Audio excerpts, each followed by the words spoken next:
It may have been the greatest army of all time, conquering and controlling an empire that stretched across the ancient Western world. It was ruthless, disciplined, and feared by all, not just by its enemies, who died in their millions, but by its own emperors, who often paid the price of the army's wrath.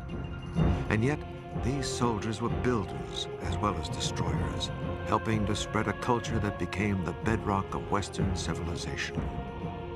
What was it that made this army so dominant? How was it able to rule and reshape the classical world? And why did it eventually fall? This is the story of the Roman war machine.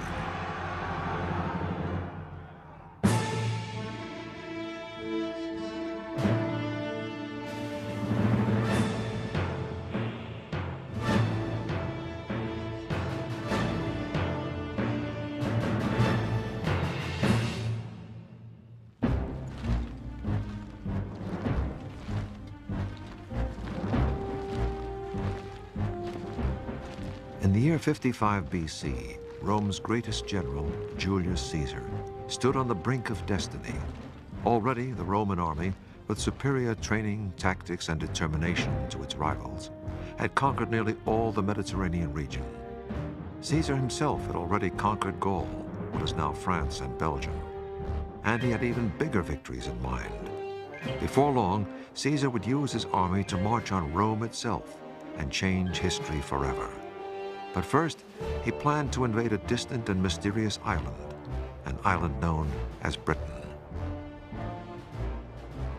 Britain was unknown. It was a place thought to be inhabited by strange beasts, by savages that painted themselves blue, who offered children in sacrifice. This is like putting men on the moon. It has no military value, but it's something that you can say that you've done. You've been further than any Roman. In 55 BC, 80 Roman ships left the French coast, carrying Caesar and 12,000 troops across the English Channel. When Caesar landed near the White Cliffs of Dover, British tribes were waiting for him.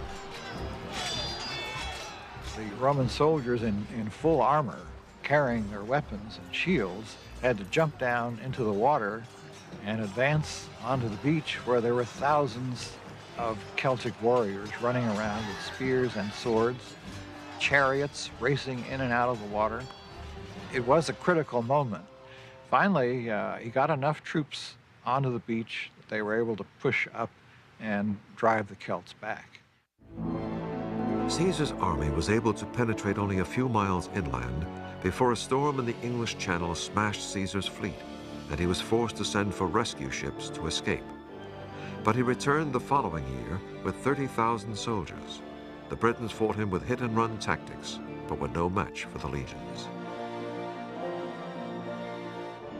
Their warfare was not designed for fighting massive armies like the Romans. It was largely small-scale, designed for intertribal warfare. They didn't have the experience of facing armies like the Romans. But once again, a storm in the English Channel forced Caesar to sail back early to the continent, with little to show for his two invasions.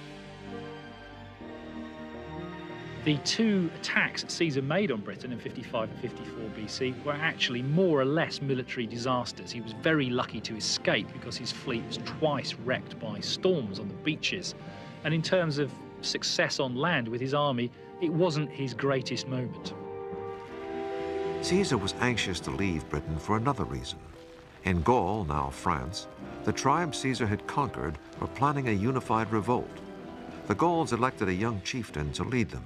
His name was Vercingetorix, which means great leader of warriors. He was only in his early 20s, but like Caesar, he was fearless and astute.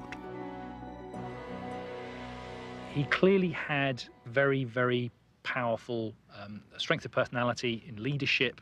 He, simply because of the discipline he was able to enforce on that very disparate Gaulish army, he managed to achieve some quite remarkable feats with it, just in terms of bringing it together, moving it around, and giving Caesar a very hard time.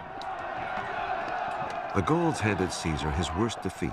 In a battle for the fortified town of Gergovia in central France, Caesar's army was driven back, losing 750 men. With the Gauls sensing Roman blood, a showdown loomed to decide the fate of Caesar, the Gauls, and Europe itself. Vercingetorix led his army of 80,000 men to the hilltop town of Alesia in Burgundy, which rises 1,500 feet above the plain. This was a tragic mistake. Caesar, arriving soon after with 50,000 men, decided to lay siege and starve his enemy. Nous sommes sur l'oppidum d'Alésia. We're standing on Alesia looking from the exact spot that the army of the Gauls did. When they saw Caesar's troops facing them, surrounding them in the hills and valleys to conduct the siege of Alesia. César, pour faire le siège d'Alésia, to prevent the Gauls from escaping, Caesar began building an incredible ring of fortifications around the plateau, just like this modern reconstruction in France. His army built a circle of barricades and towers, 11 miles in circumference, in just a few weeks. Oui, c'est quelque chose de tout à fait spectaculaire et César lui-même a été extrêmement... This is really spectacular, and Caesar himself was extremely proud. He gave a detailed account of it in his writings. It was truly a great feat, 50 years before Christ, to conceive all this. There were towers every 20 yards or so, serving as watchtowers and also platforms for artillery, especially catapults, which Caesar made great use of throughout the Gallic Wars. There was more to the fortifications than just the barricades and towers. Immediately in front, Caesar built 2 deep ditches and filled one of them with water. Caesar had rivers diverted to completely fill one of these ditches. So, as we can see, it would have been a very effective obstacle against the Gallic cavalry. On the rampart, between the ditch and the fence, was something that was easy to make but also very effective. Branches with sharpened points, which play the same role as barbed wire does today.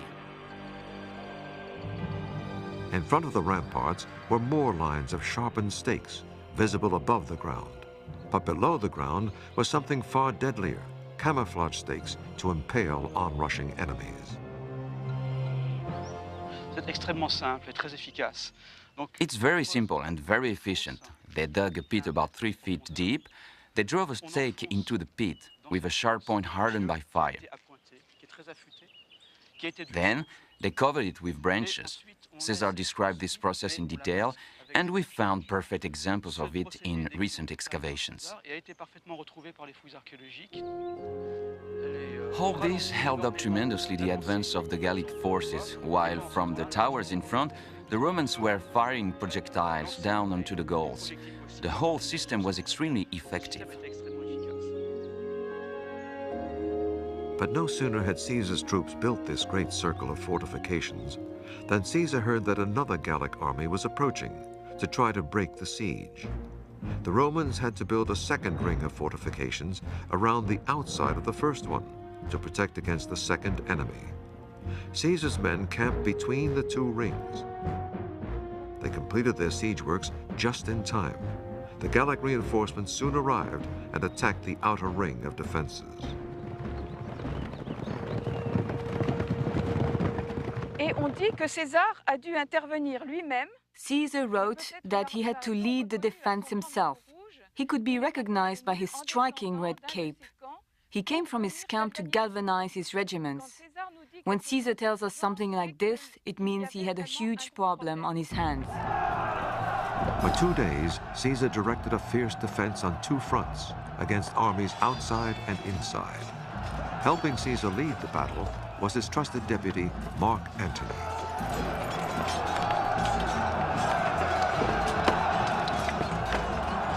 Gradually, the Romans got the upper hand, and the Gallic relief army started to panic and disperse.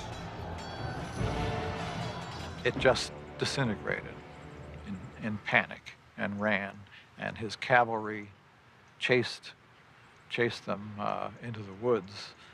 And of course, Vercingetorix was still trapped on the plateau in the stronghold.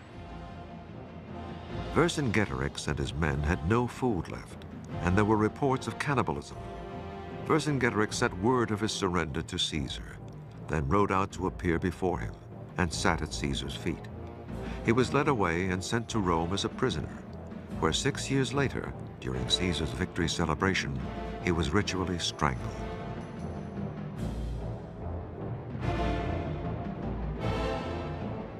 Today, Vercingetorix is a French national hero, a symbol of resistance to foreign invasion.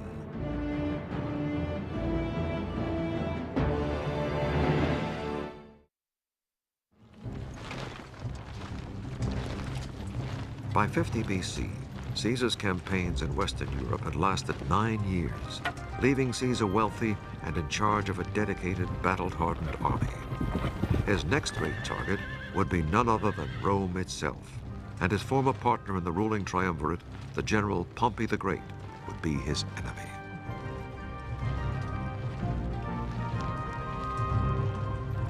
Caesar's victories had been hailed by the common Romans, but among many noblemen, Caesar aroused fear and jealousy.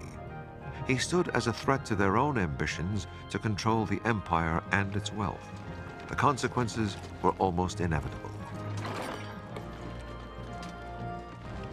Eventually, that competition is going to get out of control. Eventually, too few people are going to have too large a share of the booty. Super warlords are going to be created. And civil war, as happens in the 1st century BC, will eventually break out between 2 or 3 of them. In the Senate, Caesar's enemies demanded that he resign his official post as governor of France and northern Italy. They also demanded he disband his army and return to Rome, but that would have left Caesar politically naked. If he returned to Italy, his military command would expire, and he would then no longer have the protection from prosecution which was given by actually being in office. So he would have been extremely vulnerable personally had he gone back to Italy. Caesar offered to disband his army if he were made consul of Rome, but the Senate said no. Meanwhile, the Senate authorized Caesar's rival general, Pompey, to raise extra troops to defend Rome. Caesar was now ordered to disband his army. Instead, in 49 BC, he advanced to the river Rubicon, the legal boundary no commander could cross without the Senate's permission. They must have known when that ultimatum was issued that it would have been unacceptable to Caesar. And so famously, with those words, "Let the dice fly high," Caesar crosses the Rubicon and begins the civil war. Caesar marched his army towards Rome, and many towns received him with open arms. 80,000 volunteers joined him on his march to confront Pompey.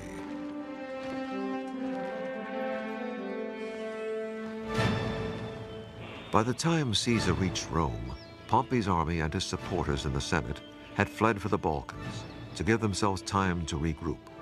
That left the capital and the treasury as virtual gifts for Caesar.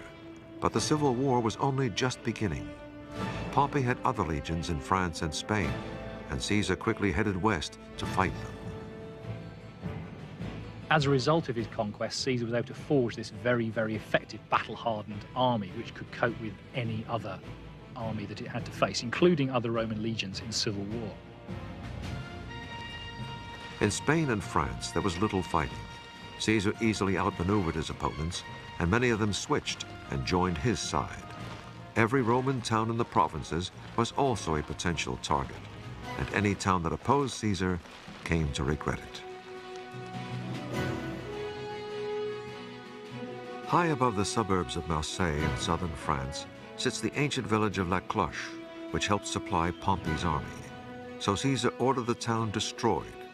A detachment of Caesar's troops marched up this mountain road in 49 BC.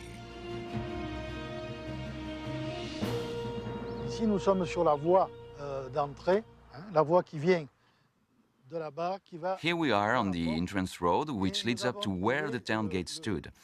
Along here, we found several piles of slingshot stones ready to be used in defense. They were apparently the only weapon the villagers had. La Cloche was home to less than 1,000 people, no match for determined Roman soldiers. Nous sommes dans ce qu'on appelle une poterne, c'est-à-dire une Where porte. I'm standing here was a doorway in the rampart, the protective wall. The rampart is here Il est là. and here. Quand ils ont dû voir When the arriver villagers les looked out machines and de saw the guerre Romans coming sur up the le access chemin road, sur they must la have voie been terrified. qui passe au-dessous, ils ont dû être un peu affolés et They quickly ils ont tried to vite fill up the doorways with anything they had handy, avec stones n'importe quel and matériau, mud des bricks. pierres, des briques. Là, vous voyez cette argile. But the villagers' efforts were futile, and for having supported Caesar's rivals, many villages were sold into slavery, and the town of La Cloche was destroyed.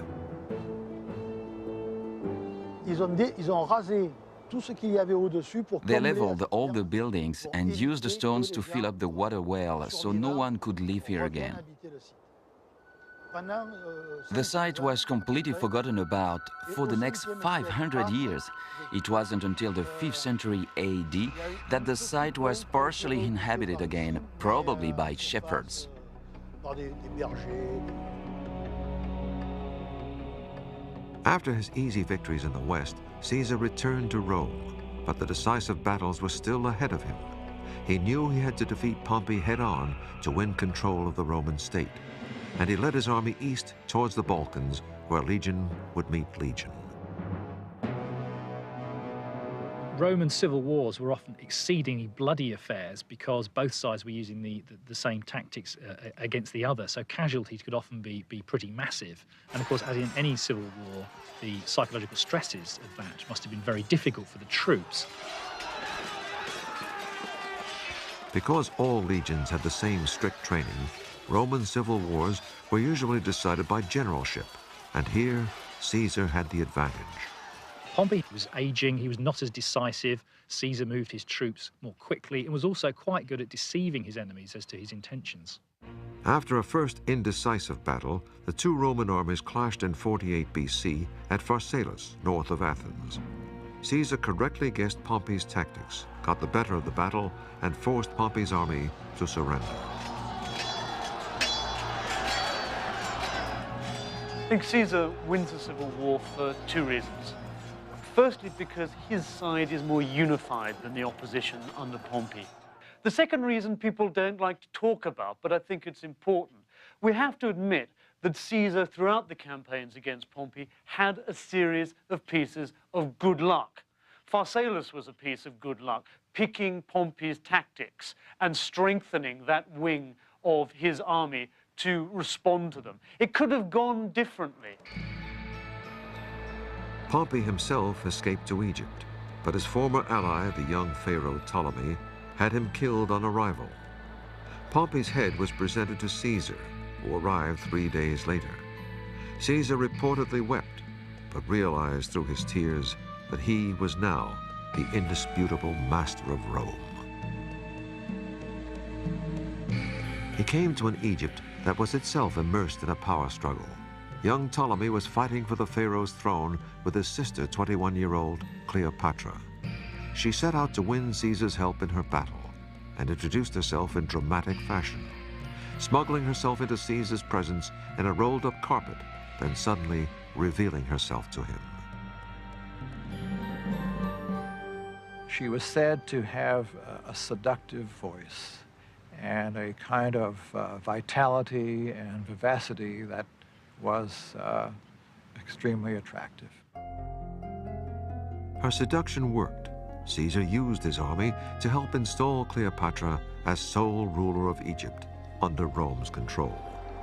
And then he spent several months sailing with Cleopatra on a barge up the Nile.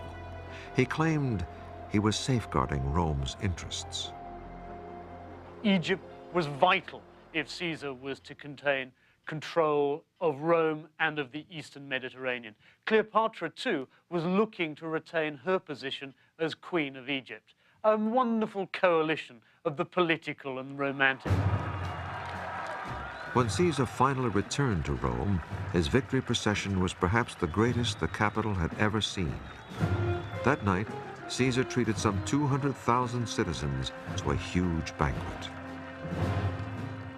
With Caesar now master of Rome, he released many of his long-serving troops, granting them retirement properties in Italy and France.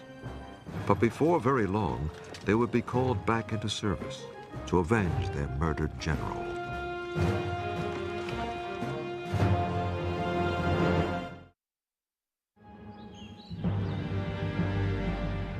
In 46 BC, Caesar's power was so undeniable that he had the Senate name him dictator for 10 years, and later dictator for life.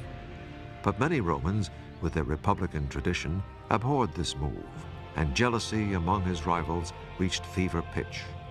On the Ides of March in 44 BC, a group of senators attacked Caesar as he arrived for a meeting, stabbing him 23 times. Caesar fell dead, ironically, below a statue of Pompey. He'd become too far ahead of the other competition. The only way to attempt to return things to normal was to eliminate him.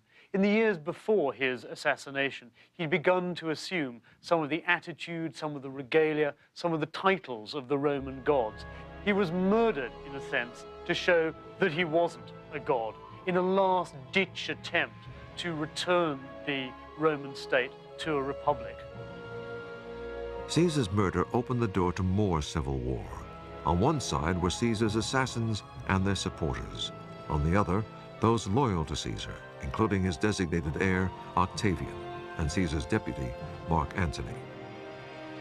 In the decisive battle in Greece in 42 BC, Caesar's old legions again won the day, defeating the anti-Caesar forces. Octavian and Mark Antony now shared rule of the empire between them. Octavian ruled the west from Rome, and Antony the east from Egypt. But Octavian wanted all the power of Rome for himself, and Antony's very public love affair with Cleopatra in Egypt gave Octavian the propaganda tool he needed to turn Rome against his co-ruler. It also allows Octavian to portray Antony as the unmanned Roman, the man who sybaritically on the banks of the Nile sails in scented sweetness with Cleopatra, when he should have been out there like any proper Roman, parading his troops, exercising on the parade ground. Inevitably, it took another civil war to resolve the power struggle. The pivotal battle came at sea, near Actium on the Greek coast in 31 BC.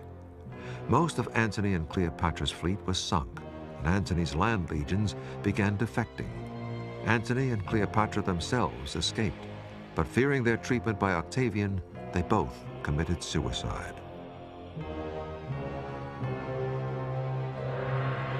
Octavian was now the sole leader of the Roman world and became the first Roman emperor.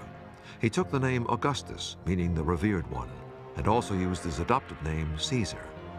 Many future emperors would also adopt the name Caesar, as would other leaders throughout history. The Russian title Tsar is derived from the word Caesar, and so is the German title of Kaiser. Augustus's title, emperor, was a military one, from the Latin imperator, meaning victorious general. He had won his power through civil wars and was determined not to lose power the same way. He completely reorganized the Roman army, forming it into 28 legions of about 5,000 men each. He also made military service more permanent, having soldiers sign up not for 6 years, but for 20 years, and later 25. In return, soldiers were guaranteed 14 years' pay on retirement. He keeps the idea of the legions, but he makes them for the first time permanent standing regiments. And they last, some of them thereafter, for about 500 years. To make the soldiers loyal to him personally, instead of to their generals, Augustus paid the soldiers' wages directly from the imperial treasury. He also paid them annual cash bonuses and frequently visited the armies in the field. There was an oath taken by each soldier every year to the emperor personally. In addition, the Emperor Augustus and the subsequent emperors controlled all aspects of the military. All promotions, although of course actually might have been done locally, had to be approved by the emperor. Augustus also created a whole new branch of the army, the auxiliary regiments. made up of non-citizens with specialist skills that the Romans didn't have. They weren't very good archers. Generally speaking, they were not very good cavalrymen. So they would tend to recruit from people who did have those skills. The Romans had often used foreign mercenaries, like archers and horsemen, for specific campaigns. But Augustus recruited non-citizens to auxiliary units for 25 years. After their terms, they were granted Roman citizenship, meaning their sons could join the legions. This kept the Roman army vigorous, with a constant supply of new blood. Over time, the ethnic makeup of the army changed dramatically. Under Augustus, the legions were 65% Italian.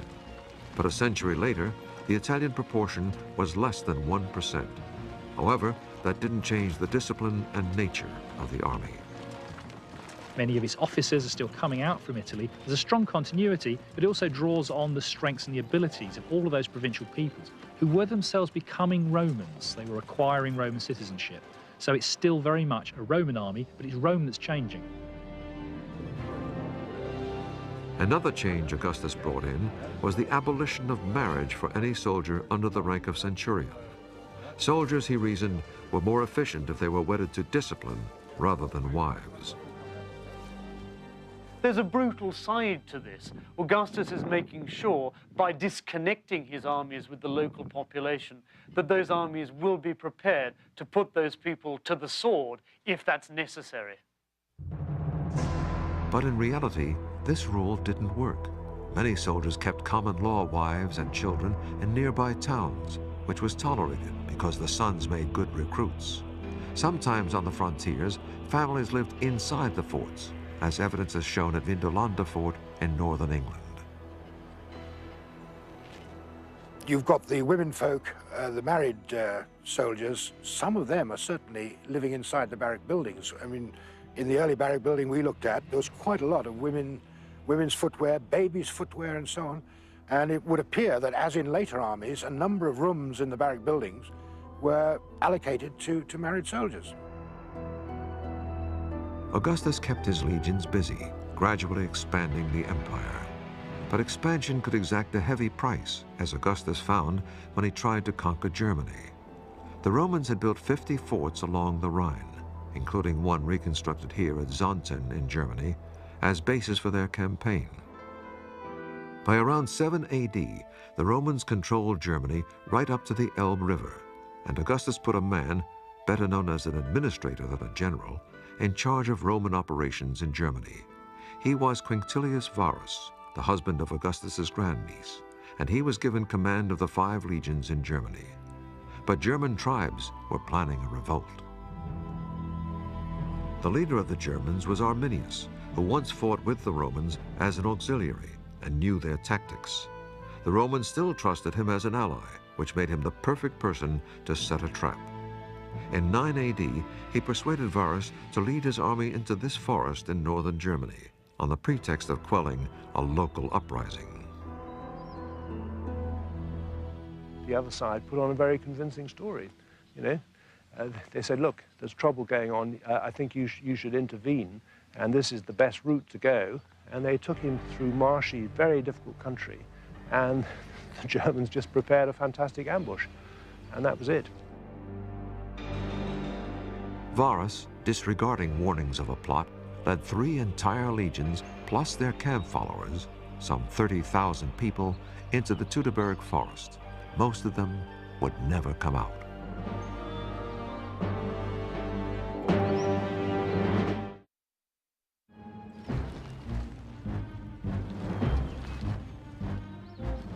When the Roman commander in Germany, Varus, led his 3 legions into this German forest in 9 AD, he was walking into one of the worst ambushes in history. It began to rain, and they were making their way between the mountain on one side and the marsh to the other side. And then came the initial German attack, which was launched by spears from some distance at first, which killed quite a few of the Romans and put them into confusion.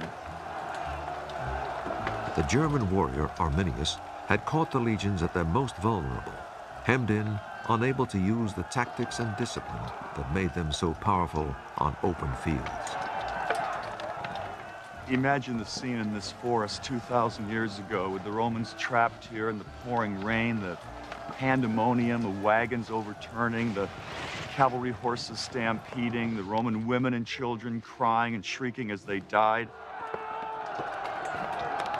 The battle raged for 3 days, and the Romans were annihilated. Of the 30,000, only a few hundred escaped. Varus himself committed suicide along with his top officers rather than fall into the German hands, and probably with good reason, because the Germans, in fact, treated the captured Romans in a very barbaric fashion, burned them alive, and so forth. Varus's head was chopped off and sent to Rome. There was panic in the capital, with fears of barbarian invasion. That didn't happen, but the defeat was a terrible blow. Overnight, Rome had lost 3 legions, more than 10% of its army. For years later, Augustus would roam his palace, beat his hands on the wall, and cry, "Quinctilius Varus, give me back my legions."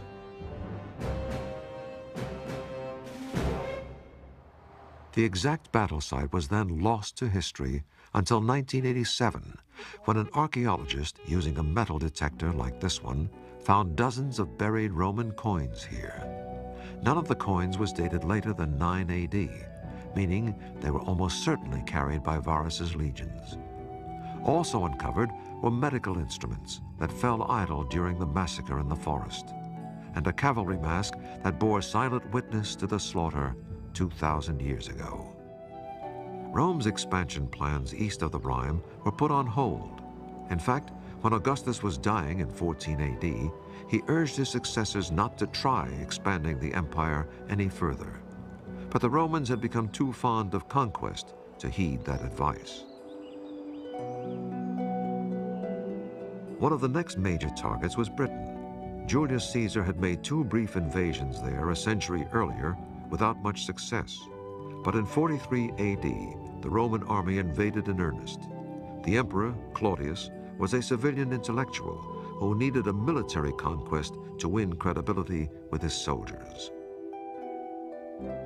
Claudius, as emperor, sets about achieving a military reputation. And that is what drives his invasion of Britain. And he travels from Rome to southeast England in order to be present at the moment of victory. 4 Roman legions plus auxiliaries, about 40,000 troops, landed in southeast England and quickly gained control of southern Britain. Like Caesar before them, this Roman army met a British enemy that had none of the discipline or tactics of the Roman legions.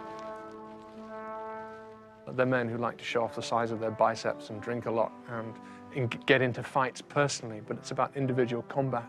It's not about the strategic or tactical control of units across the battlefield. Most Britons didn't live in cities like the Romans. In fact, the word civilized means city dweller. Typically, Britons lived in farming villages, like this recreation in southern England. Some, for protection, lived in hill forts like Maiden Castle, also in southern England. Carved from a natural hillside, Maiden Castle has ramparts 1.5 miles in circumference, built around 500 BC.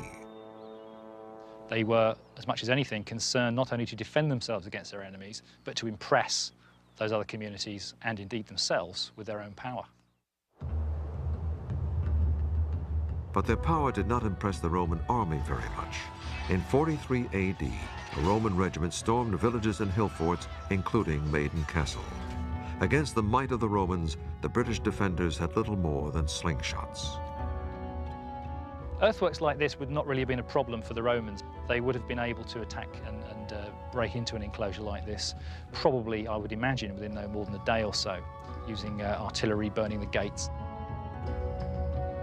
A possible remnant of the Roman victory was found during excavation at Maiden Castle, an arrowhead from Roman artillery, still embedded in a British spine.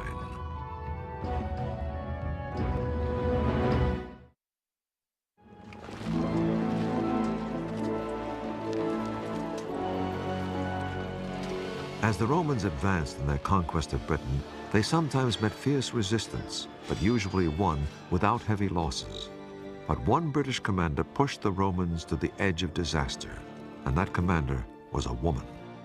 Queen Boudicca's kingdom in eastern England was annexed by the Romans, but when she resisted Roman rule, soldiers flogged her and raped her daughters. This set off a tremendous revolt by British tribes in 60 AD, led by Queen Boudicca herself. We have a description of her. She was extremely large and fierce, with long red hair cascading down to her knees and wearing a large gold necklace and bright piercing eyes and a harsh voice. Boudicca's army ambushed a legion, killing some 2,000 soldiers, then destroyed 3 Roman towns, including London, killing about 70,000 Romanized civilians. And the Roman presence was virtually wiped out there. She and her army just killed everybody that she found. And if you dig up any of those cities and get down to the Roman layers, there is a large black layer of destruction which can be directly attributable to her activity. Boudicca's raids were so overwhelming that the Roman Emperor Nero seriously considered pulling out of Britain altogether. Boudicca's army had met little resistance because most of the Roman forces were in Wales, attacking the headquarters of the Celtic priests, the Druids, who inspired native warriors against the Romans. But the Roman army had the last word against Boudicca. They met her army for a showdown north of London and waited for the Britons to charge impetuously towards them. When the Britons were nearly upon them, the Romans threw their javelins, then charged, knocking the Britons down with their shields and butchering them with their short swords. 80,000 Britons were killed that day, and just 400 Romans. The usual problem that the British had encountered, that their simple battle tactics, single-line charges, are not sufficient to deal with the extremely well-organized Roman legions. Queen Boudicca and her daughters committed suicide rather than await their fate at Roman hands. The Boudiccan revolt did little to slow the Romans. 20 years later, they had conquered nearly all of what is now England, Wales, and Scotland. After conquering Britain, Rome also expanded the frontiers at the other end of its empire, adding Arabia to its Middle Eastern provinces in 106 AD. This ability to conquer territory as different as windswept Scotland and the Arabian desert showed the great adaptability of the Roman army. Operating in deserts is very difficult, even under modern conditions, as our soldiers in the Gulf War can testify. In ancient times, it's quite remarkable. The Romans developed means to move food, water, by donkey, and sometimes by camel, over long distances in the desert. Also, the use of depots and supply bases was a key to the Roman logistical system. And they were able to organize these supply lines over reasonably long distances and even into desert regions.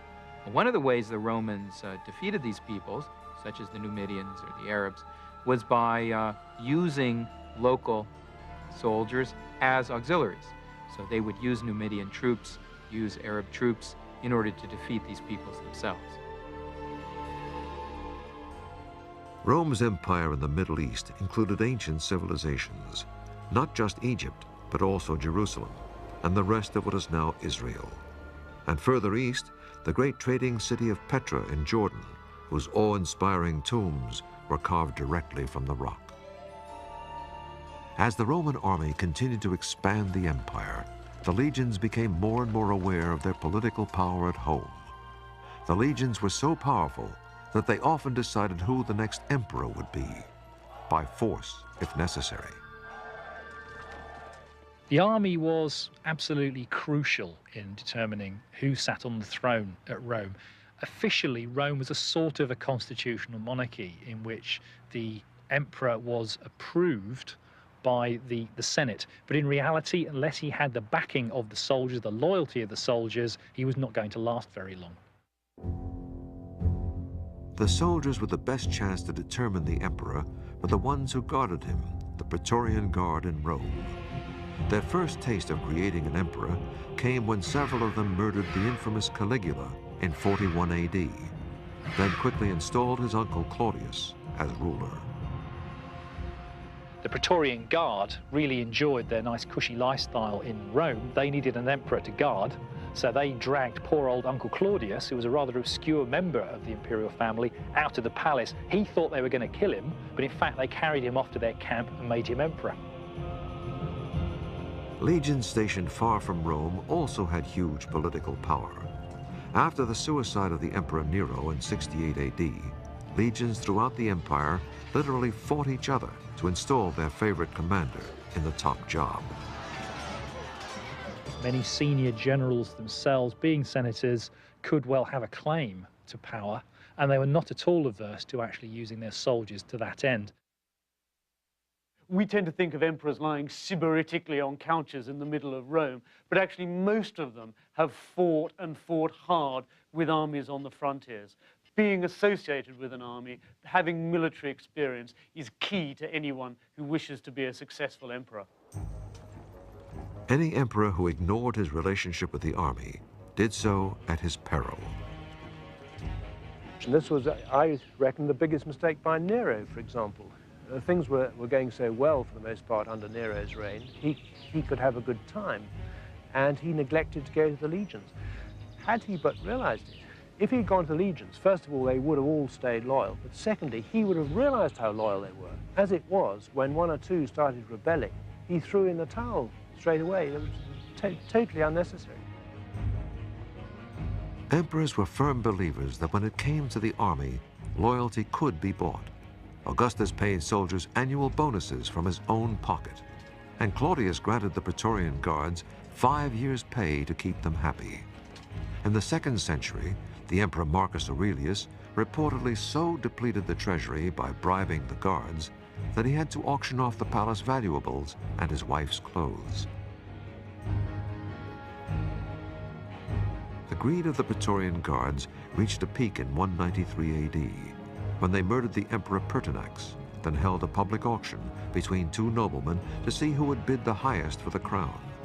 The winner, Didius Julianus, offered them 5 years' pay, but it turned out to be a bad deal.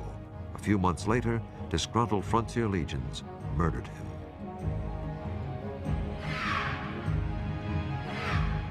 The power of the Roman army to determine who sat on the throne was something that would haunt the empire throughout its history.